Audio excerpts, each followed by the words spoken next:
New Zealand's drug buying agency Pharmac is under scrutiny for its decision to switch funding for hormone replacement therapy patches from Estradot to the Mylan brand.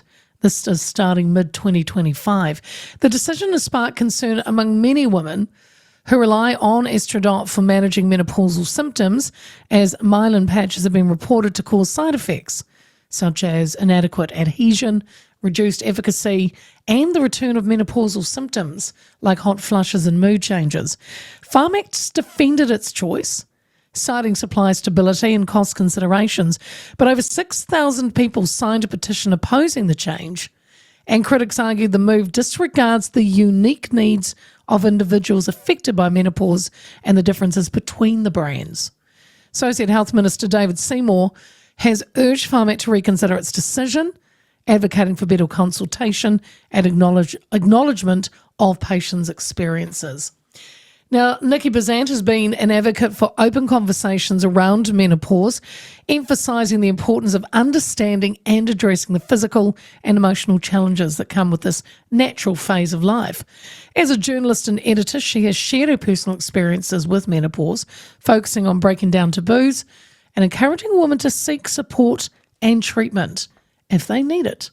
And she joins me now. Niki, good afternoon. Kia ora, Leah.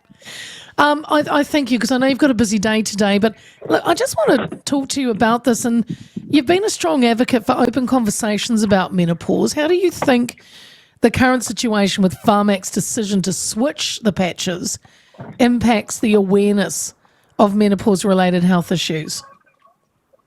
I think it's probably quite good in a weird way when you put it like that. I mean, it's certainly opened up a conversation about an experience that 50% of women are going to go through.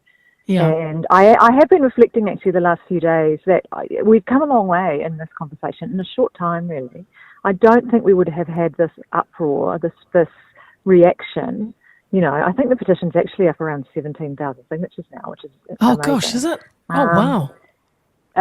You know, I don't think we would have had this kind of big reaction even a few years ago. So we are talking a lot more about menopause, which can only be for the good. And it's just showing that, you know, the conversation's opening up and more women are getting treatment that they need, really. Niki, Pharmac says their choice was because of, cost, but also they cited supply stability. Is it, I've read that around the world, you know, they've been struggling to get the Estradot. Is that, so would you say to Pharmac, well, I can kind of get it then, look for something else? Yeah, I mean, it is tricky and it has been for a while. There are global shortages of estrogen patches, and not just Estradot patches, the brand that we're talking about predominantly here, but actually all estrogen patches. So, and as women who have been in the situation know, it has been a struggle for several years. You never quite know what you're going to get, and that is a global issue. Yeah, that's around the world. It's other countries as well. I mean, I was looking at the Australian TGA website just a few days ago, and they've got, you know, similar reporting there on shortages or completely just no supplies of Estradot that they're predicting into next year as well. So it is actually around the world, and I think it is a tough challenge for drug buying agencies like Pharmac around the world. It is, for sure. So I do have some sympathy there with them. Yeah. How do individual responses to HRT differ? I mean, does that therapy work differently, I could imagine, on each woman?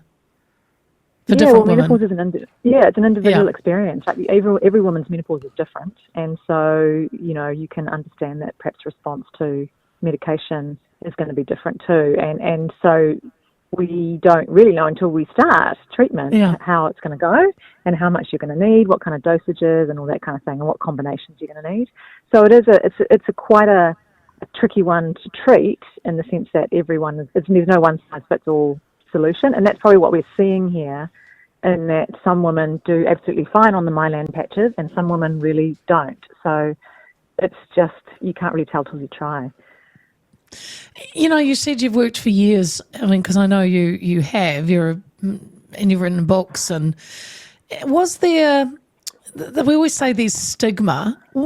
How do you describe the stigma? Is it we just embarrassed to talk about it, or what do you see? I think it was always a stigma in the past, and certainly my mother's generation, you might have had this experience too, where just no one talked about it. Oh, no. You know?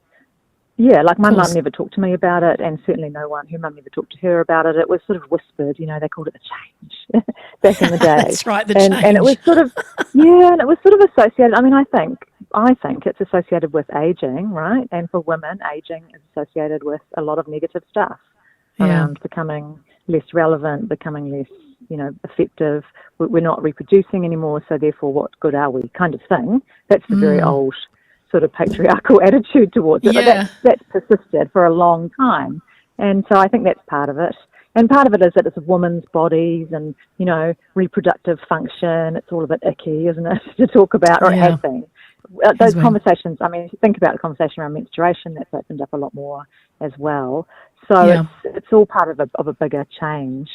But for a long time, there's been stigma around it, and also menopausal was associated with a lot of negative stuff, kind of crazy old shrew woman, which we know now, of course, is just not the case. I actually think Gen X women, my generation of women, coming into this life stage are just going, well, hell no, we're not going to. That's not for us.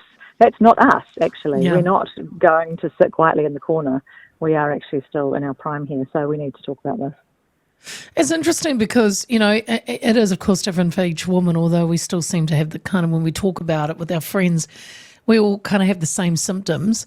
But when it comes to, what would be your advice about, because I know I'm in it, but I've talked to my doctor and she hasn't really pushed these patches on me. So I'm literally doing nothing, right?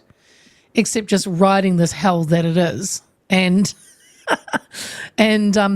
my husband says I can be a bit moody, but he always says that. So when do you? How do you? And then I burst into tears, Niki. No, I don't. And then so what's really? How do you effectively tackle this? If your doctor says, "Oh no, I don't think this is for you," but I don't know where your next step is. Yeah, you're not the first woman to describe that kind of situation. If you are struggling and you think it's menopause, if you think it's hormonal, it's absolutely fair to ask for some kind of treatment for that. And it's not really acceptable for a doctor to say to you, oh no, I don't think you should have that, unless there's valid reasons for it. Sure. Like is there some contraindication that you have, is there some risk that you have in your health that means that, HRT would absolutely be off the table for you. But if there's not, it's perfectly reasonable to expect to be able to try it. And so in that situation, if you're struggling with symptoms, seek help elsewhere. Try another doctor. Try get a second opinion, because it does range. The range of skill levels, knowledge levels, confidence levels amongst doctors in prescribing and treating, they do vary a bit still. So, certain doctors are a bit more up on the play than others, but it's not cool to just say, oh no, this is just part of being a woman. Or another thing that women often get told is, have some antidepressants. When actually that's a very common story. Really? I think it's, really, very common. In fact, the NZIER did a study last year where they found that women were just as likely to be prescribed antidepressants or pain medication as they are to be prescribed HRT, when probably, HRT is the thing that they would be the most effective and helpful in that situation. So it is a bit annoying, but you probably, we do need to advocate for ourselves if we're feeling like this is not right. You know your own body, right? Everyone, you know what feels right and what doesn't. And so, if you're not getting the response that you were hoping for, to seek another opinion.